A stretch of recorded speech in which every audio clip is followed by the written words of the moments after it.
बच्चों जो हमारा पाठ चल रहा था पर्वत प्रदेश में पावस, तो मैं ये जो आज हम जो पढ़ेंगे वो ये है कि इसमें जो अभ्यास प्रश्न है, तो इस अभ्यास प्रश्न में इसके जो अभ्यास प्रश्न है, इसका सबसे पहला जो प्रश्न है, पावस ऋतु में प्रकृति में कौन कौन से परिवर्तन आते हैं। ठीक है, तो मैंने इनको पॉइंट्स पर आधारित लिख दिया है और इस पॉइंट्स के आधार पर इसको आप सिर्फ इस प्रश्न का उत्तर ना माने।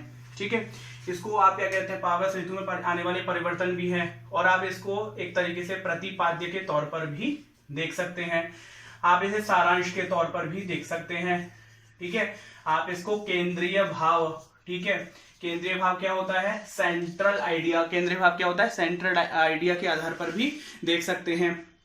तो मेरा कहने का मतलब ये कि आपको इससे काफी सारी हेल्प मिल जाएगी और इन्हीं सारे पॉइंट्स में लगभग 3 से 4 प्रश्नों के उत्तर आपको मिल जाएंगे अगर आप ध्यान से इसको देखते हैं, समझते हैं। ठीक है, मैं इन पॉइंट्स की बात करता हूँ, सारा सब कुछ है और आप स्क्रीनशॉट भी ले सकते हो, मैं साइड हो जाता हूँ।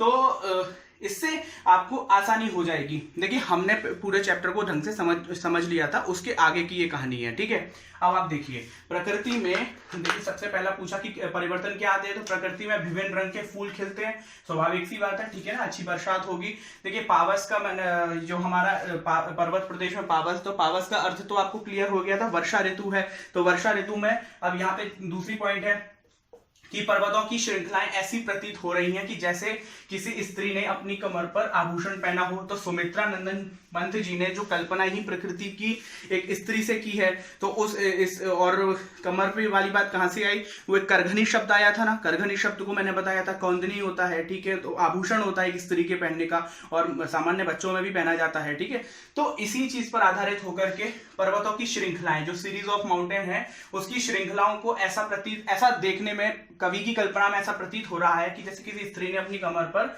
आभूषण पहना हो। ठीक है, अब आप कहेंगे कि इसमें परिवर्तन क्या है, तो भाई पर्वतों की जो सुंदरता है और उसकी तुलना की गई है मेखलाकार करघनी से। ठीक है ना, और प्रकृति को तो स्त्री माना ही माना है। आगे बढ़ते हैं, धुंध के कारण पर्वत दिखना बंद हो जाते हैं, लगता है वृक्ष घबराकर पृथ्वी में धंस गए हैं। ठीक है, जो धुंध, फॉग, मैंने बात की थी आपको लास्ट वीडियो में, हमने क्लासेस में भी, ऑनलाइन क्लासेस में भी बताया कि जो धुंध है, जो फॉग है, जो कोहरा है, वो क्यों हो रहा है, क्योंकि वो ऐसा मतलब मौसम जो बदलता है उसके बाद जो वाष्पीकरण होता है, तो वो जो धुआं ऐसा लग रहा है कि वहां पे कोई आग लग गई है, तो उसके कारण, धुंध के कारण पर्वत दिखना बंद हो गए और जो वृक्ष हैं वो ऐसे प्रतीत हो रहे हैं जैसे जमीन में धसे जा रहे हैं, गड़े जा रहे हैं। तो ऐसा लग रहा है कि वो क्यों धसे जा रहे हैं, मतलब धसे हुए है नहीं है ना, ये कल्पना ही तो है, तो धसे हुए ऐसा प्रतीत हो रहे हैं।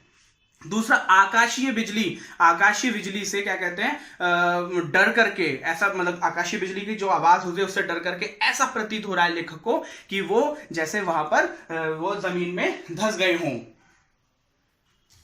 अब चौथा पॉइंट है कि पावस ऋतु में जलाशय, नदी, तालाब स्वच्छ हो जाते हैं। भाई, अब निरंतर जल प्रवाह बढ़ जाता है, इसी कारण प्रतीत होता है कि पर्वत है दर्पण रूपी तालाब में अपने महाकार को देख रहा है। ठीक है, तो अब एक पर्वत को भी कैसा मान लिया, कुछ इंसान मानव जैसा मान लिया कि वो खुद अपना ही आकार वहां नीचे देखना चाहता है। तो ये भी एक मतलब आप इसे प्रतिपाद्य के तौर पर प्रस्तुत कर सकते हैं। देखिए, प्रतिपाद्य कभी ऐसा नहीं है कि केवल एक लाइन का है, और ये प्रश्न मैं इसलिए डिस्कस कर रहा हूं कि ये मतलब लगभग अब तो जो पैटर्न चेंज हुआ है वो 4 नंबर से लेकर के 5 नंबर में आ ही सकता है और 2 से 3 नंबर में भी आ सकता है। ठीक है, तो ये एक इंपॉर्टेंट चीज है, इसको समझ लेंगे तो बेहतर होगा।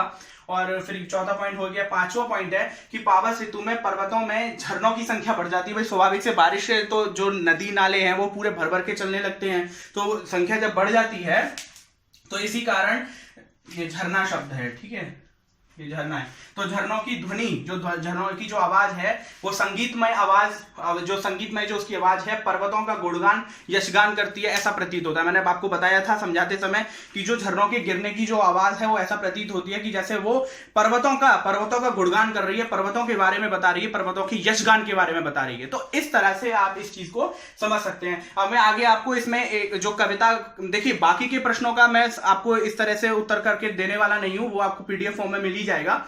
लेकिन जो इंपॉर्टेंट बातें हैं, जो बिल्कुल ही मतलब समझना तो प्रश्नों के उत्तर को भी है, लेकिन उसके बाद में अलंकार का एक प्रश्न आया है इसमें, काव्य सौंदर्य के आधार पर मानवीकरण अलंकार का। तो बहुत ब्रीफ आपको अलंकार के बारे में डिस्कशन करके मानवीकरण अलंकार के बारे में बताऊंगा। ठीक है, देखिए जब अभ्यास कार्य हम कर लेते हैं तो अभ्यास कार्य के बाद पेज नंबर 29, आपकी बुक की बात कर रहा हूँ, पेज नंबर 29 में जो कविता का सौंदर्य है, कविता का काव्य सौंदर्य है, तो अधिकांश क्या देखा जा रहा है कि उसे लोग करते नहीं है। इवन इसमें से भी प्रश्न आने की संभावना रहती है। देखिए इसमें बहुत इंपॉर्टेंट चीज है, क्योंकि कविता का काव्य सौंदर्य कभी भी लिखने के लिए नहीं आता, ये सच है, लेकिन इसके आधार पर तो प्रश्न बन सकता है ना।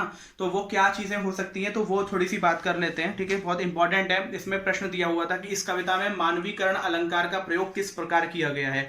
अब ये मानवीकरण अलंकार क्या है, देखिए सबसे पहले तो मैं एक बात बताता हूँ आपको कि जैसे ये अलंकार शब्द है, तो आपके जो सिलेबस में अलंकार था, लेकिन उसको रिड्यूस कर लिया गया, जो भी अभी 30% सिलेबस जो रिड्यूस हुआ है। लेकिन मैं अलंकार आपको नहीं पढ़ा रहा हूं, लेकिन इस प्रश्न में ये पूछा गया कि मानवीकरण अलंकार का प्रयोग कैसे किया गया। तो मान लीजिए अगर ये प्रश्न आ भी जाता है तो ये इस पे आप ये नहीं कह सकते कि क्यों आ गया, क्यों, क्योंकि ये तो पर्वत प्रदेश पावस के अध्याय का प्रश्न है।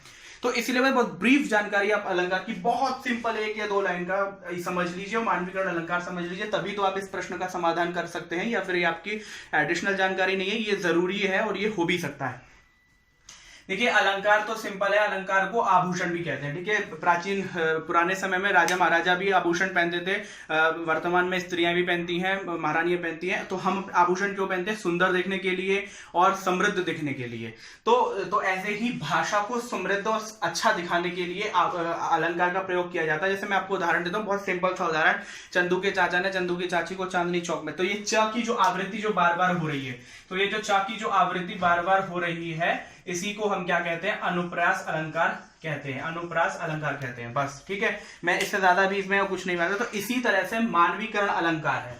ठीक है, इसी तरह से, अब इसी तरह से नहीं है, मतलब इसमें थोड़ी सी चीजें हैं, बस अलंकार तो ये हो गया। तो अलंकार कई प्रकार के होते हैं, 2 प्रकार के होते हैं, उसमें भी आगे बहुत सारे प्रकार हैं, वहां नहीं लेके जा रहा हूं क्योंकि अलंकार टॉपिक नहीं है।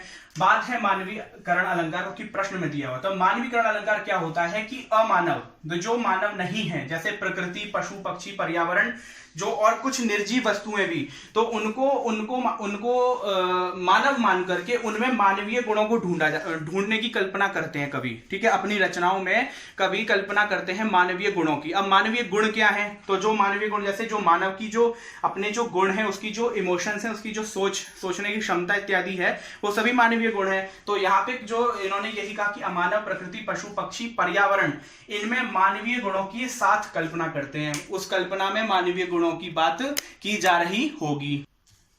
मतलब कल्पना करने का मतलब यह है कि जैसे जो भी रचनाएं होंगी, जो भी कविताएं होंगी, उसमें मानवीय गुणों की प्रतीति कराएंगे। तो अब प्रस्तुत कविता में ऐसी कौन सी जगह है, ठीक है, ऐसे कौन से लाइन है, तो वो मैंने यहाँ पे लिखी हुई है। ठीक है, देखो ये पहला है कि सहस्र सुमन फाड़। तो ठीक है, सहस्र सुमन फाड़ कौन, मतलब सहस्र माने 1000 नेत्रों को फाड़ करके अवलोक रहा है बार बार। ये किसकी बारे में बात की जा रही है? ये पर्वत के बारे में बात की जा रही है।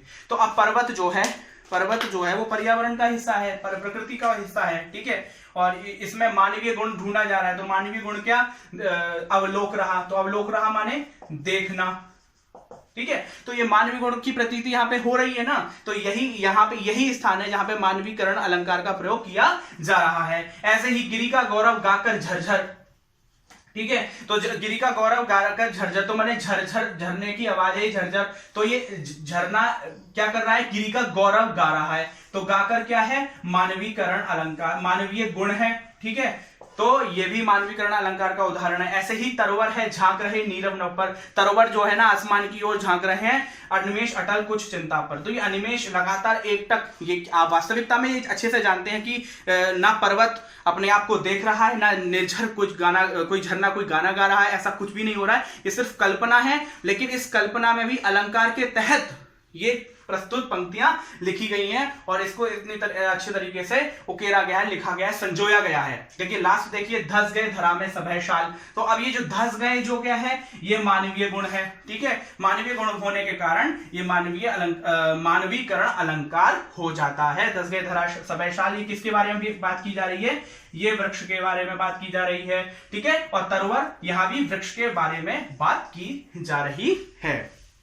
तो ऐसे ही ये बड़े इंपॉर्टेंट पॉइंट्स हैं, इस बारे में मैंने इसलिए डिस्कस किया। अब देखिए इसमें अगला प्रश्न जो आता है इसी काव्य सौंदर्य के तहत, जो आपकी किताब है पेज नंबर 29 पर दे रखा है, उसमें एक प्रश्न है कि आपकी दृष्टि में इस कविता का सौंदर्य इनमें से किस पर निर्भर करता है? तो मैंने वो 3 उन्होंने उदाहरण दिए हैं, तो उसमें जो उदाहरण बनेगा शब्दों की चित्रमयी भाषा पर, ठीक है। मतलब कि उसमें उदाहरण उसमें उत्तर दे रखा है अनेक शब्दों की आवृत्ति पर, या शब्दों की चित्रमयी भाषा पर, या कविता की संगीतात्मक बात पर, संगीतात्मक पर।